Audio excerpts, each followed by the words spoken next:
decíamos, producen también contracción muscular, ¿cierto? En musculatura lisa, y su efecto es tan intenso que puede incluso generar ruptura de órgano. Entonces se usa como última opción terapéutica. Después, cuando se hizo todo y nada funcionó, ahí puedo optar a usar algo así. El Carbacol se usa principalmente cuando hay atonías ruminales o cólicos en los equinos debido a atonía intestinal, pero como último recurso. Y el Betanecol se usa principalmente cuando hay atonías vesicales, pero también como último recurso y siempre que haya certeza de que la vía de evacuación de la orina esté abierta, ¿cierto? Porque si no se va a producir ruptura de vejiga o incluso daño en el riñón. Así que se usan, sí, pero como última opción para contraer músculos lisos. Los colinérgicos indirectos son los que hacen que la acetilcolinesterasa, ¿cierto?, no funcione. Y aquí hay reversibles e irreversibles. Los reversibles se llaman reversibles porque su efecto es corto, ¿ya? Dura lo que dura su efecto terapéutico. Aquí los que se usan son fisostigmina y neostigmina. Y los irreversibles, vamos a ver que hay varios fármacos. En farmacología les gusta usar el término irreversible para decir que es un efecto muy prolongado. En este caso, días, 2 a 3 días. Imagínense una contracción muscular que dura 2 a 3 días, sostenida. Obviamente se usa para matar, ¿ya? Si tengo una contracción muscular sostenida por días, no me sirve para nada que no sea matar. Y entonces este es el mecanismo de acción que usan antiparasitarios externos del grupo de los insecticidas organofosforados. Y lo que hacen es matar parásitos externos, ¿ya? El único que usamos actualmente, que está permitido, el diacinón, de los que tenemos nosotros aquí en Chile, porque se le han hecho modificaciones de tal forma que este efecto sea solo sobre los parásitos externos y no sobre nuestros animales, ni sobre la persona que lo aplica tampoco. Pero durante muchos años tuvimos unos antiparasitarios de esta familia que se llamaban Malatión y Paratión, que dejaron de ser permitidos en los años 60 porque eran muy liposolubles. Todos estos insecticidas tienen que ser muy liposolubles porque tienen que atravesar la capa de quitina de los parásitos. Entonces necesitamos que sea bien liposoluble, pero era tan liposoluble que se podía absorber a través de la piel. Entonces la persona que lo aplicaba tenía que ponerse guantes, traje, ¿cierto?, mascarilla, antiparras, todo lo necesario, y a veces incluso dañaba a los animales, a los pacientes, digamos. Entonces el riesgo era tan alto que se prohibió en todo el mundo, nosotros también obviamente, el Malatión y el Paratión, y como les digo, el único que existe actualmente legalmente es el diacinón. Hasta hace unos años atrás nosotros usábamos uno que se llamaba clorpirifos, que también era legal, se usaba para sarna fundamentalmente, pero también ya fue prohibido aquí en Chile.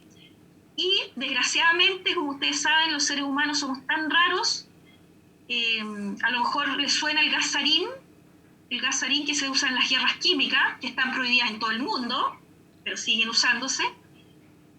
El gas sarín tiene este mismo efecto, colinérgico indirecto irreversible, y mata por contracción muscular de la musculatura lisa. Inicialmente produce vómitos severos, ¿cierto?, vómitos y diarrea. Después, finalmente, la muerte es por parálisis de los músculos respiratorios y es una muerte horrible. Y hasta hace a lo mejor se acuerdan ustedes, unos 3 años atrás debe ser, lo usaron en Siria, en el pueblo. En Siria, no soldados, sino que en gente. Y murió mucha gente por, no sé ni qué decir, por incapacidad del ser humano de ser capaz de ponerse en el papel de otra persona que piensa diferente a ti, y entonces hay que matarlo. Así de simple. Bueno, nosotros en veterinaria lo usamos, como les digo, se ha ido usando cada vez menos, se ha ido mejorando la habilidad de este tóxico que usamos para matar los parásitos externos, de tal forma que no llegue a dañar a nuestros animales, que es lo que se recomienda con el diacinón, que es la forma de usar. De todas maneras, el diacinón no se recomienda usarlo en hembra gestante, por ejemplo, por el riesgo que pueda tener para ella. Así que de todas maneras hay que tenerlo presente, que es un uso terapéutico para nosotros, pero que es un tóxico. Así que hay que, de nuevo, respetar las dosis, como siempre. Colinérgicos indirectos reversibles, entonces, dijimos neostigmina y fisostigmina. Los efectos son colinérgicos. En músculo liso aumenta el peristaltismo de estómago, intestino, Hay broncoconstricción también y contracción de uréteres. A nivel de secreciones, también efecto colinérgico. Aumenta secreciones digestivas, bronquiales, lagrimales. Enojo, miosis. Disminuye la presión intraocular, produce hiperemia en la conjuntiva y lagrimación. El músculo estriado también produce, acuérdense, la acetilcolina también participa en la contracción del músculo estriado. Así que pueden aparecer fasciculaciones, estos movimientos de pequeños grupos musculares que no tienen mucha efectividad para el movimiento real, pero que son incómodos. ¿Para qué se usa? Se puede usar igual que los que vimos, los colinérgicos directos, cuando hay ilio paralítico, atonías vesicales, atonías intestinales y glaucoma.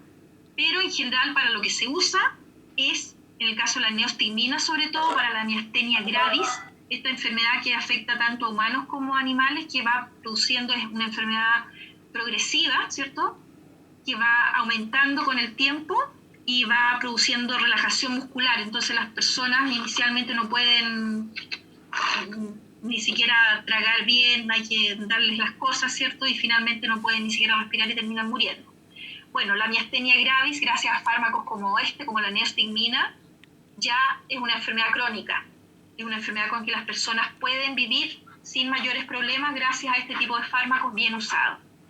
Y el otro uso posible de la neostigmina y fisostigmina es como antídoto en intoxicaciones con atropina, que es un anticolinérgico. Así que tiene usos terapéuticos y tiende a usarse mucho más este grupo que lo que veíamos los colinérgicos directos.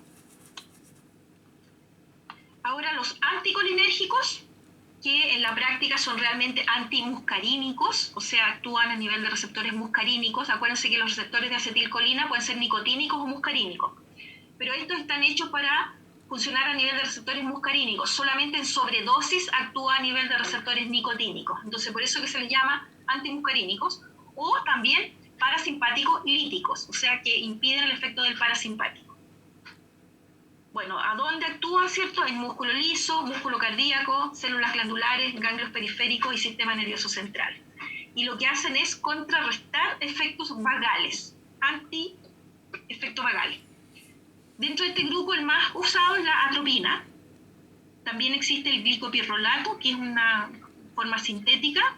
Está la escopolamina, que se usa solamente para formas de investigación. La escopolamina es considerada un tóxico. Es lo que tiene el floripondio. Y la omatropina, que en nosotros se usa en forma de colirio para hacer exámenes de fondo de ojo. Se usa muy poco en veterinaria. Atropina y glicopirrolato para nosotros.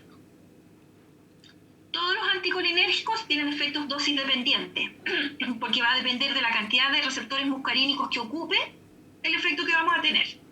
Entonces, dosis pequeñas, ¿cierto? Bajas, solamente vamos a tener disminución en secreciones, salival, bronquial y en la sudoración. Dosis un poquito mayores, ya vamos a tener un efecto más en mayor cantidad de receptores, entonces van a tener dilatación pupilar, como ese perrito que está ahí, ¿cierto? Va a inhibir la acomodación del cristalino para la visión de cerca, por eso además se ve muy borroso, pero el principal uso es bloqueo de los efectos vagales en el corazón. Entonces produce inicialmente un aumento de la frecuencia cardíaca cuando hay bradicardia y después normaliza el ritmo cardíaco.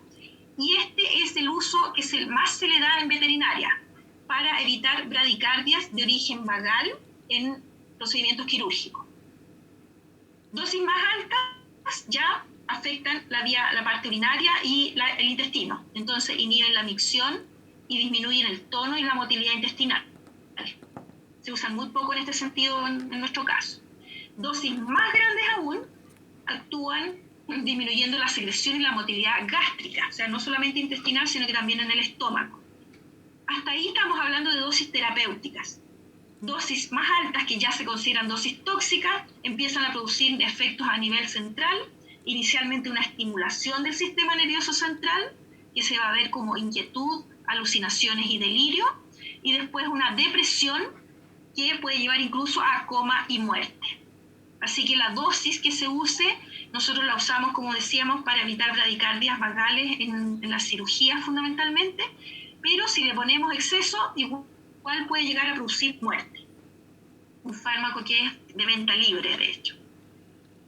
La atropina, antagonista competitivo, de la acetilcolina en receptores muscarínicos. Y como todos los antagonistas competitivos, si yo tengo una sobredosis de atropina, la puedo revertir aumentando la cantidad de acetilcolina, y lo hacemos, como decíamos recién, con neostigmina o fisostigmina, ¿cierto? Que tiene efecto de acetilcolina porque evita que se metabolice. Tener sobredosis lo podemos revertir sin mayores problemas porque es un antagonista competitivo. ¿Para qué se usa la atropina? Durante muchos años usamos la atropina en preanestesia para evitar bradicardias intraquirúrgicas de origen vagal. Se les ponía a todos los pacientes. Iba a ser sometida en la preanestesia, así como ahora ponemos el tranquilizante, le poníamos también atropina. Pero empezamos a tener problemas. Bueno, la idea era no tener las bradicardias, pero también disminuir secreciones, sobre todo la secreción respiratoria, para no tener problemas, ¿cierto?, de asfixia. Pero se empezó a ver que habían problemas de hilo paralítico posquirúrgico. Entonces se le echó la culpa a la atropina. Como la atropina efectivamente en dosis más grandes que la que usamos para evitar las bradicardias, podemos tener efecto a nivel del intestino y producir un hilo paralítico, un intestino que deje de actuar, ¿cierto?, que no se mueva, no tenga peristalsis. Entonces se dejó de usar la atropina en todos los pacientes en la preanestesia y se usa como se usa ahora para cuando aparecen bradicardias de origen vagal, para contrarrestarla durante el procedimiento quirúrgico o durante cualquier proceso, ¿ya? Entonces actualmente el criterio es no usar atropina como preanestésico en todos los pacientes, sino que usarlo solamente si lo necesitamos. Y resulta que se dejó de usar en la preanestesia y se vio que igual había hilos paralíticos. Entonces ya no se le podía echar la culpa a la atropina y empezamos a ver por qué se producía, ¿cierto? Y se descubrió que en la práctica los hilos paralíticos postquirúrgicos generalmente no tienen nada que ver con la atropina, tiene que ver con dolor. Entonces no importa si el procedimiento es en abdomen o en cualquier parte, yo puedo estar haciendo una cirugía de una fractura de hueso y después tener el hilo paralítico por el dolor intraquirúrgico. El animal no va a manifestar dolor porque está anestesiado, pero eso no quiere decir que no sienta dolor. Entonces ahí se vio que realmente la importancia del control del dolor durante la cirugía y en el postquirúrgico.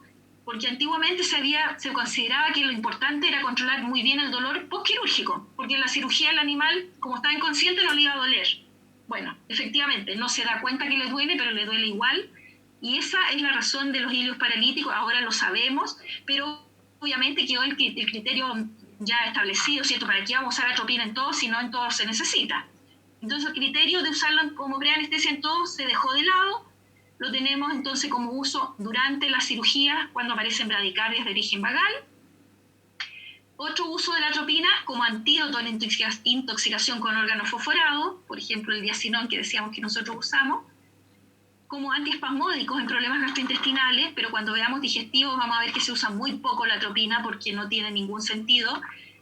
Como es antiespasmódico, efectivamente disminuye el dolor, pero detiene la motilidad del tubo digestivo. Entonces si tengo un dolor por infección, va a permitir que el agente infeccioso se reproduzca más fácilmente, porque no tengo ni siquiera la motilidad para ayudar a ir expulsándolo. Entonces, poco usado, pero está ahí. Y se puede usar como midriático, pero en este caso se usa tópico, ¿cierto?, en soluciones oftálmicas para hacer exámenes de fondo de ojo.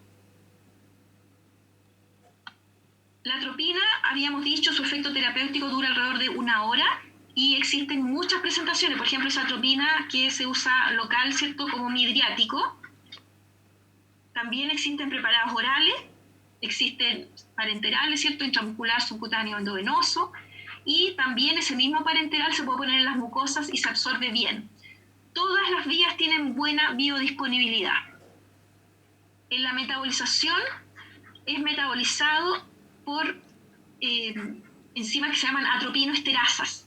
Y no hay que olvidar que el conejo, habíamos hablado del conejo que produce unas atropinoesterasas que andan circulando, ¿cierto?, y que le permiten comer plantas que tienen atropina sin intoxicarse. Entonces en el conejo la atropina no tiene la función tan eficiente como en otras especies. Y el gato produce también atropinoesterasa, pero en el hígado, así que a veces los gatos también pueden metabolizarla más rápido y tener un efecto más corto, pero en general se considera que el gato no es mayor problema, el problema es el conejo. Y la excreción es eliminada, metabolizada y no metabolizada por orina. Contraindicaciones, sirven muchas. Taquicardias, ¿cierto? Bueno, las contraindicaciones en todo caso son súper lógicas. Taquicardia porque produce taquicardia inicialmente, después enlentece, ¿cierto? Y regula el ritmo cardíaco, pero inicialmente la taquicardia puede ser importante. Glaucoma, atonías intestinales, problemas renales, ¿cierto? Porque puede provocar retenciones urinarias muy importantes. Infecciones gastrointestinales porque aumenta el tiempo de contacto del agente causal. Cólicos en equinos, es verdad, puede ayudar a disminuir el dolor, pero incluso en un animal que no tiene cólicos le puede generar cólicos por el paro de la motilidad normal digestiva. Y en los bovinos puede producir inapetencia y o atonía ruminal, así que hay que usarla con precaución. Antagonistas, ya sabemos, neostigmina y fisostigmina. La atropina tiene una duración de alrededor de 1 hora y estos otros también alrededor de 1 a 2 horas, así que es probable que si es una sobredosis muy alta necesitemos dosis adicionales, pero en general revierten bien sin mayores problemas. Y el otro que se usa en veterinaria, que es el glicopirrolato, que es semisintético, ¿cierto?